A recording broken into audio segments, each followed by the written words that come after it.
Hi hello అందరికీ నమస్కారం. టేలెపిక్ ఛానల్కి మీకు స్వాగతం. మన మహాభారతం జర్నీని కంటిన్యూ చేద్దాం. ఈ వీడియోలో మనం కనుక చూసుకున్నట్టయితే లాస్ట్ వీడియోలో ఎక్కడ ఆగాము, దేవయానిని శర్మిష్ఠ తోసేసి వెళ్ళిపోతుంది కదా బావిలో, అక్కడి వరకు మనము మాట్లాడుకున్నాము. ఇప్పుడు దీని తర్వాత జరిగే నెక్స్ట్ పార్ట్ అనేది మనం ఇప్పుడు ఈ వీడియోలో చూస్తామన్నమాట. ఏమైంది, దేవయాని శర్మిష్ఠ ఇద్దరు కొట్టుకుంటూ శర్మిష్ఠ చిన్నగా దేవయాన్ని దిగుడు బావిలోకి తోసేస్తుంది కదా. తోసేసి ఏమి పట్టనట్టుగా శర్మిష్ఠ వెళ్ళిపోతుంది అనమాట. దేవయాని ఇంకా అక్కడ దిగుడు బావిలోనే అలానే ఉండిపోతుంది, ఎవరన్నా వస్తారా కాపాడతారా అన్నట్టుగా. అప్పుడే ఆ టైంలోనే ఏమవుతుందంటే, యయాతి మహారాజు వేట కోసం అన్నట్టుగా ఆ అడవిలో తిరుగుతూ ఉంటాడు. ఆ వేట దీంట్లో ఉండగా ఆయనకి దప్పికేస్తుంది, చాలా ఎక్కువ వేస్తుంది అనమాట దప్పిక. వాళ్ళు కనుక చూసుకున్నట్లయితే ఆయన కానీ వాళ్ళ సర్వెంట్స్ అందరూ కూడా చుట్టుపక్కల ఎతికితే ఎక్కడ నీళ్ళు అనేవి దొరకవు అనమాట.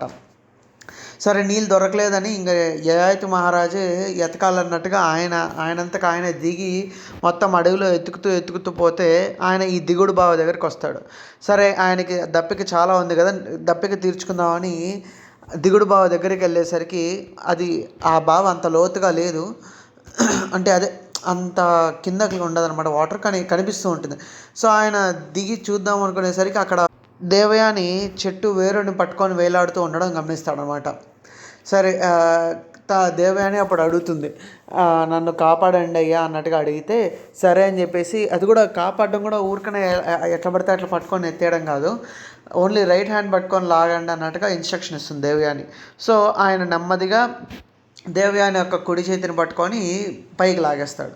పైకి లాగిన తర్వాత వీళ్ళిద్దరూ ఆమె ఎవరు అని యయాతి మహారాజు అడిగితే, నేను శుక్రాచార్యుని పుత్రికను దేవయానిని అని చెప్పి పరిచయం చేసుకుంటుంది. సరే, వీళ్ళు ఒకటి రెండు మాటలు మాట్లాడుకున్నాక ఏమైంది, విషయం ఏమనగా అన్నట్టుగా యయాతి మహారాజు అడిగితే, ఏం లేదు గొడవ జరిగింది అన్నట్టుగా అలా చెప్పేస్తుంది అనమాట, చెప్తుంది దేవయాని. దీని తర్వాత యయాతి మహారాజు దేవయాని దగ్గర సెలవు తీసుకొని వెళ్ళిపోతాడనమాట. సరే, కొంతసేపటికి దేవయాని యొక్క చెలికత్త అయిన గూర్నిక దేవయాని దగ్గరికి వస్తుంది. దేవయాని దగ్గరికి వచ్చి చుట్టుపక్కల ఉన్న సిచ్యువేషన్ చూసి అర్థం చేసుకుంటుంది ఏమైంది అని. ఒకంతకు అర్థం చేసుకొని వెళ్ళి దేవయాని అడగ్గా ఏమి ఇక్కడే ఉన్నావు అన్నట్టుగా. అప్పుడు దేవయాని మొత్తం జరిగిన కథ అంతా కూడా గూర్నికకు వివరించి, నేను ఆ యొక్క మహారాజు, ఆ రాక్షసరాజు వృషపర్వుని రాజ్యంలోకి నేను అడుగు పెట్టాను, అది పోయి నువ్వు మా తండ్రికి చెప్పి మా తండ్రిని పిలుచుకురాపో అని చెప్పేసి ఆజ్ఞాపిస్తుంది అనమాట గూర్నిక ఒక నిమిషం ఆలోచించి ఎట్లయినా కూడా కన్విన్స్ చేయాలనుకుంటుంది దేవయాని వెళ్దామని. కానీ దేవయాని చాలా గట్టిగా కూర్చోంటుంది అనమాట, స్టబర్న్గా అక్కడే కూర్చోంటుంది. నేను రాను, వెళ్ళి నువ్వు నా తండ్రిని పిలుచుకురా అని చెప్పేసి ఆజ్ఞాపించేసరికి సరే అని చెప్పేసి గూర్నిక శుక్రాచార్యుని వద్దకు పోయి జరిగిన వృత్తాంతం అంతా మళ్ళీ శుక్రాచార్యునికి వివరించగా, శుక్రాచార్యుల వారు ఇక్కడికి వస్తారనమాట, పరిగెత్తుకొని వస్తారు. ఎందుకు అంటే ఆయనకి తన కూతురు అంటే చాలా ఇష్టం అనమాట. అందుకు సరైన వస్తాడు. వచ్చిన వెంటనే చెప్తారనమాట, నువ్వు ఇలా చేస్తే ఎలాగా, నువ్వే ఏదో ఒకటి అనింటావు, తను చాలా చిన్నపిల్ల కదా, ఏదో అనింటుంది, నువ్వు ఇలా పట్టించుకొని ఇలా నువ్వు చేయడం అంత ఇది కాదు. ఇంకా ఏం చెప్తారంటే, దక్షిణలు ఇచ్చి కానీ లేకపోతే హోమాలు చేసే వాళ్ళకన్నా ఎవరైనా తమని కోపం వచ్చేలాగా చేసినా కూడా సైలెంట్గా ఉండి అది పట్టించుకోకుండా ఉండిపోయి వాళ్ళని ఫర్గివ్ చేసిన వాళ్ళే కదా చాలా మంచి వాళ్ళు, చాలా గొప్పవాళ్ళు అన్నట్టుగా చెప్తాడనమాట దేవయానికి. అయినా కూడా దేవయాని పట్టించుకోదు. ఆ వృషపర్వుని ఆ రాజ్యంలోకి నేను అడుగు పెట్టనని చెప్పేసి భీష్మించి కూర్చోంటుంది. సరే, ఇది ఇలా ఉండగా వృషపర్వుడు చారుల ద్వారా ఈ విషయాన్నంతా తెలుసుకుంటాడు అనమాట. సరే, ఇది తెలుసుకున్న వెంటనే ఆయన కూడా పరిగెత్తుకుంటూ ఇక్కడికి వస్తాడనమాట. ఆయన వచ్చే ఈ టైం మధ్యలో శుక్రాచార్యుల వారు చాలాసార్లు దేవయానిని బతిమాలుకుంటారు, అయినా కూడా దేవయాని ఒప్పుకోదు. ఇంకా రివర్స్లో దేవయాని వృషపర్వుని గురించి కానీ శర్మిష్ఠ గురించి కానీ ఎక్కిస్తూ ఉంటుందన్నమాట. ఆయన ఫస్ట్లో అదంతా పట్టించుకునేవాడు కాదు, కానీ కొంతసేపటికి ఆయన కూర్చొని ఆలోచించుకునేటప్పుడు ఆ శర్మిష్ఠ కానీ లేకపోతే వృషపర్వుడు చేసిన పనులన్నీ గుర్తొచ్చి ఆయనకి శుక్రాచార్యునికి కూడా చాలా కోపం వచ్చేసి ఆయన ఆగ్రహం పెంచుకుంటాడు అనమాట. ఈ ఈ ఆగ్రహం రాగానే వృషపర్వుడు ఎంటి ఇస్తాడు. పాపం వృషపర్వ మహారాజు వచ్చి ఏమైంది విషయము ఇది ఆయనకి బ్రతిమాలితే శుక్రాచార్యుల వారు నువ్వు చేసిన పనులు కానీ ఇవన్నీ చాలా తప్పుగా ఉన్నాయి. ఎట్లా అసలు శర్మిష్ఠ నా కూతుర్ని ఇలా చేస్తుంది, నా నా కూతుర్ని మీద హత్యా ప్రయత్నం చేస్తుంది అన్నట్టుగా బ్రాహ్మణ హత్య అవుతుంది కదా, ఎలా ఇట్లాంటి పాపాలు చేస్తే ఊరుకో ఉండదు, ఈ పాపాలు ఎప్పుడప్పుడు వచ్చి మనల్ని తగులుకుంటాయి అన్నట్టుగా శుక్రాచార్యుల వారు ఆగ్రహంతో ఉంటాడనమాట. ఇంతేకాదు ఇంకోటి ఏంటి, కచకుమారుణ్ణి చాలాసార్లు రాక్షసులు వధించారు కదా, మనము ప్రీవియస్ వీడియోస్లో చూసాము, ఇంతకుముందు వీడియోస్లో చూసాం కదా, ఆ విషయం కూడా తీసుకొస్తాడనమాట. ఇలా నువ్వు ఇలాంటి తప్పు కార్యాలన్నీ ఎలా చేస్తున్నావు, ఇది మంచిది కాదు అన్నట్టుగా చెప్తాడనమాట. ఇంకా ఇంకా ఏమి అంటే లాస్ట్కి ఫైనల్కి ఆయన ఆగ్రహం పీక్స్కి వెళ్ళిపోయి ఆయన ఆ ఆగ్రహంలో ఇలా చెప్తాడనమాట, నిన్ను కానీ నీ ఫ్యామిలీ మెంబర్స్ కానీ మొత్తాన్ని అందరినీ వదిలేసి మీ యొక్క రిలేషన్స్ని కట్ చేసుకొని నేను వెళ్ళిపోతున్నాను అన్నట్టుగా ఆయన ఆగ్రహంతో గట్టిగా అరుస్తాడనమాట. అది విన్న వృషపర్వుడు ఒక్కసారిగా పై ప్రాణాల్లో గాల్లో వెలిసిపోయినట్టుగా అవుతాడనమాట. ఎందుకు, శుక్రాచార్యుల వారు చాలా పవర్ఫుల్. అసలు ఆయన వల్లనే దేవతలతో జరిగే యుద్ధంలో ఆయన చాలా ఇంపార్టెంట్ పొజిషన్ని చూసుకుంటాడు. అంటే అదే చనిపోయిన రాక్షసులందరినీ మృత సంజీవితో ఆయన బతికిస్తున్నాడు. సో ఆయన ఆర్మీలో కానీ అంతేకాదు ఆ రాజ్యానికి కానీ చాలా ముఖ్యమైన వ్యక్తి. అందుకు ఆయన చాలా ఆలోచించి శుక్రాచార్యుల వారిని బతిమాలుకుంటాడు అనమాట. చాలాసేపు బ్రతిమాలుకునేసరికి కొంచెంగా శుక్రాచార్యుల వారికి అహంకారం పెరుగుతుంది. సరే, దీంట్లో ఆయన ఏమంటాడంటే, నేనేమి ఈ విషయంలో నేను నెక్స్ట్ పాయింట్కి వెళ్ళను, ఓన్లీ నా కూతురు ఒకటే ఈ విషయం ముందరికి జరగడానికి నా కూతురు దగ్గర క్షమాపణ తీసుకోండి అంతే, అప్పుడే కానీ నేను రాజ్యంలోకి కానీ మీ యొక్క కుటుంబానికి కానీ దగ్గరికి వస్తాను, లేకపోతే అదంతా లేదు, నా కూతురు ఏమంటే అదే, నా కూతురు నాకు చాలా ముఖ్యమైనది అన్నట్టుగా వృషపర్వునికి చెప్తాడు. సరే అని చెప్పేసి వృషపర్వ మహారాజు, సరే నేను దేవయాని క్షమాపణ కోరుతాను, ఆమెకి ఏదైనా ఏ అభీష్టం ఉన్నా కూడా నేను నెరవేరుస్తాను అన్నట్టుగా శుక్రాచార్యులకి చెప్తాడనమాట. సరే అని చెప్పేసి ఈ విషయాన్ని శుక్రాచార్యుల వారు దేవయాని దగ్గరికి వెళ్ళి ఈ విషయం ఇట్లా చెప్తే, దేవయాని ఏం చెప్తుంది, తను ఇంకా అహంకారంతో, మీరేంది మధ్యలో వచ్చి నాకు చెప్పేది, ఆయన తప్పు ఉంది కాబట్టి ఆయన్ని వచ్చి నన్ను క్షమాపణ కోరమనండి, అప్పుడు నేను ఈ విషయం గురించి ఆలోచిస్తాను, అంతవరకు నేను అసలు ఈ విషయం గురించి ఆలోచించాను అన్నట్టుగా గట్టిగా గర్జిస్తుంది అనమాట. ఈ విషయాన్ని వృషపర్వుడు తెలుసుకొని వృషపర్వుడే వచ్చి చెప్తాడనమాట, అమ్మ దేవయాని తను చాలా చిన్నపిల్ల, శర్మిష్ఠ ఏదైనా అనుంటే క్షమించు అన్నట్టుగా క్షమాపణలు కోరుతాడు. సరే, అంతేకాదు నీకు ఏ అభీష్టమైన ఉన్నా కూడా నేను వెంటనే నెరవేరుస్తాను అన్నట్టుగా ఆమెకు వరం ఇస్తాడనమాట, వరంలాగా. సరే, అది వినగానే దేవయాని వెంటనే శర్మిష్ఠను తన దాసిగా ఉండాలి అన్నట్టుగా కోరికడుతుంది.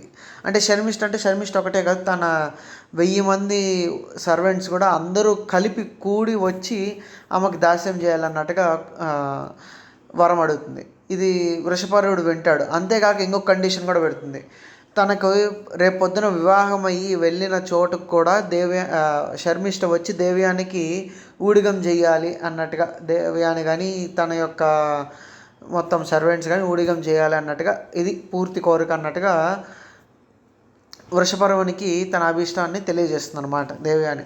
సరే, ఇది వినగానే ఆయన శర్మిష్ఠ యొక్క దాది, అంటే శర్మిష్ఠ చిన్నప్పటి నుంచి ఆమె దగ్గర పెరిగి ఉంటుందన్నమాట, తన వైపు చూసి ఆజ్ఞాపిస్తాడనమాట, శర్మిష్ఠని ఆమె యొక్క సర్వెంట్స్ అంతా ఆ పరివారాన్ని అంతా తీసుకురమ్మని చెప్పి ఆజ్ఞాపిస్తాడు వృషపర్వుడు. సరే, అది వినగానే దాది శర్మిష్ఠ దగ్గరికి వెళ్ళి మొత్తం జరిగిన వృత్తాంతం అంతా చెప్తుందనమాట. చెప్పి నువ్వు ఇక దేవయానికి దాసిగా వెళ్ళి ఉండాలంట, చూడమ్మా అన్నట్టుగా చెప్తుంది. ఇంకో విషయం ఏం చెప్తుందంటే, ఇప్పుడు నువ్వే చూసుకోవాలి. నువ్వు కానీ ఇప్పుడు వెళ్ళి అక్కడ దాస్యం చేయకపోతే శుక్రాచార్యుల వారు మొత్తం మన రాజ్యాన్ని వదిలేసి వెళ్ళిపోతారు. అలా వెళ్ళిపోతే మన బంధుమిత్రులనే కాదు మొత్తం రాక్షసులంతా కూడాను దానికి దానివల్ల ప్రభావం చెందుతారు. వాళ్ళ మీద కూడా ప్రాబ్లమ్స్ వస్తాయి. మనకి చాలా ఉంటుంది. ఇది జరిగింది అంటే మన మొత్తం కుటుంబం వెళ్ళి సముద్రంలో దూకాల్సిందే అన్నట్టుగా చెప్తుందనమాట. ఇది వినగానే శర్మిష్ఠ ఒక్కసారిగా ఏడుపు వస్తుంది. కానీ ఒక్క కన్నీటి పట్టు మాత్రమే కార్చి వెనువెంటనే మళ్ళీ నార్మల్గా మారిపోయి సరే అని చెప్పేసి ఇక్కడికి రావాలని చెప్పి ఇక్కడ వచ్చేస్తుంది. ఇక్కడికి వచ్చి తన పరివారం కానీ తను కానీ మొత్తం తలదించుకొని ఉంటారు. వృషపర్వుడు ఇంకా చెప్తాడనమాట శర్మిష్ఠకి, నువ్వు ఇంకా దేవయాని దగ్గర దాస్యం చేయాలన్నట్టుగా. అంటే సరే అని చెప్పేసి వీళ్ళందరూ దేవయాని దగ్గరికి వెళ్తారనమాట. అప్పుడు దేవయాని శర్మిష్ఠని చూసి, నువ్వు అన్నావు కదా మా నాన్నగారు అదే మా పితృదేవులు శుక్రాచార్యుల వారు మీ యొక్క తండ్రి అయిన వృషపర్వుని దగ్గర దేహి అని అడుక్కుంటే కానీ మా యొక్క జీవనం సాగదని, అలాగే నేను ఒక పూర్ బ్రాహ్మణుని పుత్రికనని నన్ను అన్నావు కదా, ఇప్పుడు నువ్వు అదే బ్రాహ్మణ పుత్రికకు దాసిగా ఉండాల్సి వస్తుంది అన్నట్టుగా అంటుందన్నమాట. ఈ మాట వినగానే వాళ్ళందరూ బంధుమిత్రులు కానీ ఎవరు పట్టించుకోరు. వృషపర్వుడు కూడా ఈ మాట విన్నట్టుగా వదిలేస్తాడనమాట. సరే, ఈ మాట విన్నా కూడా శర్మిష్ఠ ఏమీ అసలు ఏ యొక్క ఎక్స్ప్రెషన్ అనేది చూపిదనమాట శర్మిష్ఠ. అలానే తలదించుకొని ఉంటుంది. ఇంకొక కూడా చెప్తుంది, నువ్వు చాలా అహంకారంగా మాట్లాడావు కదా, ఇప్పుడు అలాగే నన్ను తోసేసావు కదా, ఇప్పుడు చూడు ఇప్పుడు నువ్వు నాకు దాసిగా ఉండాల్సి వస్తుందని ఇంకా 2-3 మాటలు అన్నట్టుగా అనేస్తుంది అనమాట. ఇవన్నీ విని మిగతా పరివారం కానీ వాళ్ళంతా కూడా బయటికి ఏమీ అనలేక తల ఇంకా దించుకొనేసి అలా ఉండిపోతారనమాట. సరే, ఇక్కడికి దీని తర్వాత చెప్తుంది దేవయాని, నాన్నగారు నా యొక్క అలకంతా తీరిపోయింది, నేను ఇప్పుడు ఆ రాక్షస రాజ్యానికి వస్తాను అన్నట్టుగా చెప్తుందనమాట. సరే, ఇప్పుడు ఇక్కడ అయిపోగానే వీళ్ళందరూ రాజ్యానికి తిరిగి వెళ్ళిపోతారు. తిరిగి వెళ్ళిపోయిన తర్వాత కొంతకాలం గడుస్తుంది. కొంతకాలానికి దేవయాని శర్మిష్ఠ వారి పరివారం అందరితో కలిసి అరణ్యానికి వెళ్తుందనమాట. అరణ్యానికి వెళ్ళి అక్కడ మొత్తం తిరుగుతూ ఉంటారు. ఇప్పుడు వీళ్ళ పరివారం అంటే 1000 మంది, మళ్ళీ వీళ్ళందరూ కదా, వీళ్ళందరూ కూడా అన్నీ ఎత్తుకెళ్తారు కదా, కావాల్సినటువంటి పరిమళాలు అన్నీ. ఇవన్నీ కూడాను ఈ అరణ్యం మొత్తము వెదజల్లుతూ ఉంటుంది అనమాట. ఈ టైంలోనే ఈ జరిగే సమయంలోనే యయాతి మహారాజు మళ్ళీ వేటకన్నట్టుగా వచ్చి ఉంటాడు అనమాట అరణ్యానికి. సరే, వేటకన్నట్టుగా వచ్చి అక్కడ దగ్గరకు వచ్చేసరికి ఈ పరిమళాలన్నీ వచ్చేసరికి ఆయన వీళ్ళ దగ్గరికి వస్తాడు. వీళ్ళ దగ్గరికి రాగానే అక్కడ ఒక ఇసుక పైన ఇసుకతో కట్టిన అంటే ఒక చిన్న కుప్పలాగా అనుకోండి, కొంచెం ఎత్తుగా ఉంటుంది. అక్కడ ఒక దృశ్యం చూస్తాడు అనమాట. ఏమిటి అంటే అందరూ చాలా అసలు అక్కడ ఉండే చుట్టుపక్కల ఉండే వాళ్ళందరూ చాలా అందంగా ఉంటారు. అందులోనూ ఆ ఇసుక పైన ఒక యువతి ఫ్యాన్తో ఇది వెదజల్లుతూ ఉంటే ఇంకొకరు తన తలని ఇంకొక యువతి తలని ఒళ్ళో పెట్టుకొని ఉంటారు. ఆ యువతికి కాళ్ళ దగ్గర శర్మిష్ఠ కాళ్ళు ఒత్తుతూ ఉంటుందన్నమాట. ఈ యొక్క విషయాన్ని చూసి ఆశ్చర్యపోతాడు యయాతి మహారాజు. సరే అనేసి దగ్గరగా వచ్చి ఇంకొక చిన్న కుప్పలా ఉంటుంది దాని పక్కనే అక్కడికి వచ్చి కూర్చొని అలా చూస్తూ ఉంటాడు. వీళ్ళని చూసి ఆశ్చర్యంతో అడుగుతాడు అనమాట, క్వశ్చన్ అడుగుతాడు, అసలు ఎవరు మీరు, ఏమిటి అంటే. ఇది అడగగానే దేవయాని కొంచెం చిరునవ్వు నవ్వి, మహారాజా మీరు నన్ను ఇలా ప్రశ్నించడం ఏం బాగోలేదు, నా గురించి మీకు ముందే తెలుసు కదా, నేను ఆల్రెడీ మిమ్మల్ని పరిచయం చేసుకున్నాను కదా, మీరు నన్ను కాపాడారు కదా అన్నట్టుగా మాట కలుగుతుంది. సరే అని చెప్పేసి వీళ్ళు మాట్లాడుకుంటూ ఉంటారు ఇలా. అప్పుడు చిన్నగా ఈ మాటల్లో దేవయాని చెప్తుందన్నమాట, మహారాజా మీరు లాస్ట్ టైం నన్ను కాపాడినప్పుడు మనము స్పిరిచువల్గా మన మ్యారేజ్ అయిపోయింది, మీరు మంత్రోక్తంగా నన్ను వివాహం చేసుకొని నేను తీసుకెళ్ళండి, ఎప్పుడు వస్తారో, అసలు నన్ను వివాహమే చేసుకోకుండా వెళ్ళిపోయి అసలు ఈ విషయం గురించి మీరు ఆలోచించలేదు అన్నట్టుగా క్వశ్చన్ చేస్తుంది అనమాట యయాతి మహారాజు. అది వినగానే యయాతి మహారాజు, అమ్మ ఇది విరుద్ధం కదా, బ్రాహ్మణుడికి క్షత్రియ పుత్రిక వివాహం విన్నాము, కానీ ఎక్కడా కూడాను క్షత్రియులు బ్రాహ్మణ పుత్రికను వివాహం చేసుకునేది ఎక్కడా వినలేదు. ఇది తప్పు కదా అన్నట్టుగా క్వశ్చన్ చేస్తాడు యయాతి మహారాజు.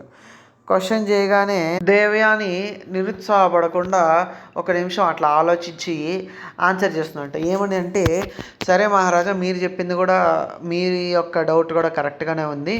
మా తండ్రి గారు కానీ ఇక్కడికి వచ్చి ఇది తప్పు లేదు అని చెప్తే ప్రాబ్లం లేదు కదా అన్నట్టుగా క్వశ్చన్ చేస్తే యయాతి మహారాజు సరే అన్నట్టుగా అంగీకరించినట్టుగా సమాధానం చెప్పడం, అంగీకరించినట్టుగా చేస్తాడనమాట. సిచ్యువేషన్ ముందరకు తీసుకెళ్తాడు. సరే అనేసి వెంటనే దేవయాని తన చెలికత్తను పిలిచి తన తండ్రిని వెంటనే ఇక్కడికి రావాల్సిందిగా చెప్పమని ఆ చెలికత్తకి ఆజ్ఞాపిస్తుంది. సరే అనేసి చెలికత్త వెళ్ళి శుక్రాచార్య వాడిని పిలుచుకోవడానికి వెళ్తుంది. అంతతో ఈ కథ అనేది ముగుస్తుంది అనమాట. అలాగే మన వీడియో కూడా ముగుస్తుంది. మళ్ళీ మనము ఇంకొన్ని కథలతో, మళ్ళీ నెక్స్ట్ కథలతో మనము మన మొత్తం జర్నీని కంటిన్యూ చేద్దాము. Thank you for being till the last of my video. Please like, share and subscribe. Please subscribe my channel Tale Epic. Thank you. Bye bye.